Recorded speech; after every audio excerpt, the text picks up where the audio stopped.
what it all is, bro. This shit's fucked up.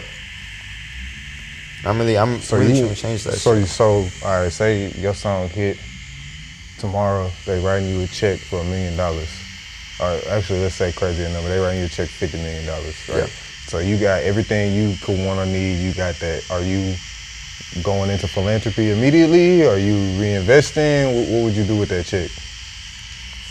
I mean, I'm definitely like reinvesting in like, cause that's money, but it's like it's still gotta be a lot more stable to where like, cause I mean at the end of the day, like before I want to take care of other people, I gotta take care of me and mine, you know? Yeah.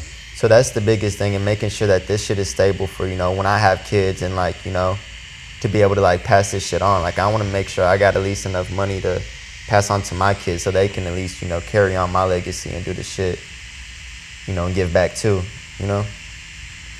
I don't want my kids to have to struggle or nothing. How many kids you trying to have? I want at least 2, I ain't gonna lie. With Lauren? I looked the name up.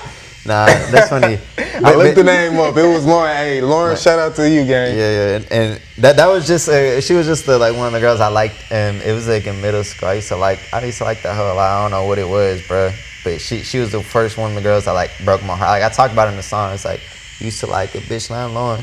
My heart, she went into it. Like, that was like, just like, it was, I mean, what'd she do? She was kissing Jake? Oh, she was just, I don't want to put her business out there, but like she was just, all the homies that had the experience with her. Damn, Lord. Hey, you be surprised, I ain't gonna lie, middle school, bro, the girls was going, bro, like they was fucking, bro. I ain't gonna lie. And I ain't gonna say she was doing all that shit, but like, I'm not trying to like talk down on nobody, but cause at the end of the day, it's like, I wanted to bring light of the situation of like, you know, she did change my life in the sense of for the better, you know? Mm-hmm. Cause like even like, you know, cause I even had a heartbreak a couple of years ago that like really changed my life and that made me a better, made me like be a man for real. It made me, cause I was bumming when I was with this girl like a few years ago. I'm not bumming, but I was just not doing all the things that I said I was gonna be doing. Like I was just like part-time in fucking college, like not doing shit, bro. Like I ain't had no job. Huh? What school you went to? HCC, like, okay. I wasn't doing nothing, bro. Like, I had no job. I didn't even have no license. Like a lot of shit that was like I was able to do for myself that I wasn't doing because I just like being comfortable. Yeah. And that shit made me so uncomfortable. Like I just had to fucking do all this shit. You know what I'm saying? Like that was one of the worst pains I ever been through. Like, and I hate even saying that shit because I done lost homies and shit that meant the world to me and shit. And that was the shit that made me, you know, really step up and be a man. I mean, that's usually how it go, bro. Every man gonna have to go through that. It's a blessing. You said a couple years ago, so he was 19. It's really a blessing that it didn't happen at fucking 28 or 25. That's what I'm saying. You know? That shit was a blessing, bro. Like everything that's bad that's happened to me, bro, I've always taken it as a lesson and a blessing, you know? Cause that's what you gotta do, bro. Like, that's the only way you're gonna be able to move forward.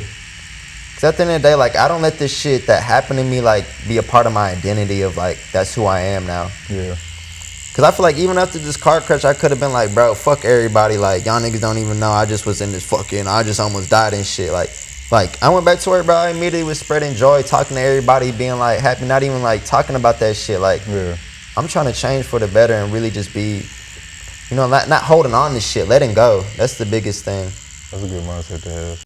All right, y'all, so look, we just dropped a Patreon. That means access to this full interview early and other few interviews like it, as well as essentially an apprenticeship from me digitally. Now this Patreon is gonna have 2 tiers. The starter tier is gonna come with early access to full videos, behind the scenes content, tattoo and piercing quick tip, ad-free content, as well as information recommendation. That means any book, ebook, YouTube video, course, whatever I come across, what helps me is gonna help you. Now the second tier, that's only for the hustlers. That's gonna have access to everything I just mentioned, as well as in-depth tattoo videos with technique voiceovers. These are not time lapses.